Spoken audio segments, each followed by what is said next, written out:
အားလုံးမင်္ဂလာပါဒီနေ့ကျွန်တော်ပြောချင်တဲ့အကြောင်းအရာဘဝရဲ့ခြေလှမ်းနဲ့ပေါ့နော်ကျွန်တော်တို့ကလူရဲလို့ဖြစ်လာပြီလို့ရှိရင်ကျွန်တော်တို့အလွာအသီးသီးအလောက်ကိုင်းသီးသီးနေရာအသီးသီးရက်တည်မှုအသီးသီးဆိုတော့ဒီအတွက်အားလုံးကမနဲ့မိုးလင်းလာနဲ့အမျှပေါ့နော်ကျွန်တော်တို့ဘဝအတွက်ခြေလှမ်းများစွာနော်ကိုယ့်ရဲ့ရက်တည်ချက်ကိုယ့်ရဲ့ဘဝရှောက်လန်းမှုအစုံစုံတို့အတွက်ပေါ့နော်ကျွန်တော်တို့အားလုံးပင်ပန်းကြီးစွာတော့၎င်းကိုယ့်ရဲ့ရှိတဲ့အရေးချင်းကိုယ့်ရဲ့ရှိတဲ့ပညာကိုယ့်ရဲ့ရှိတဲ့နော်အတွေ့အကြုံတွေနဲ့ရက်တည်နေကြအောင်ဆိုတော့ဘဝ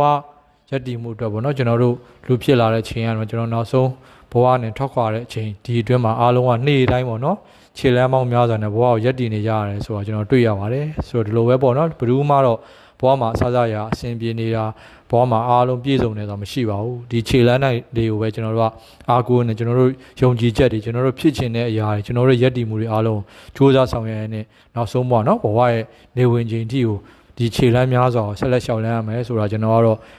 အတိပေးနဲ့ကျွန်တော်ပြောကြားချက်များအားလုံးနေ့စဉ်နားထောင်ပေးကြတဲ့တူတယောက်ချင်းစီအားလုံးအများကြီးကျေးဇူးတင်ပါတယ်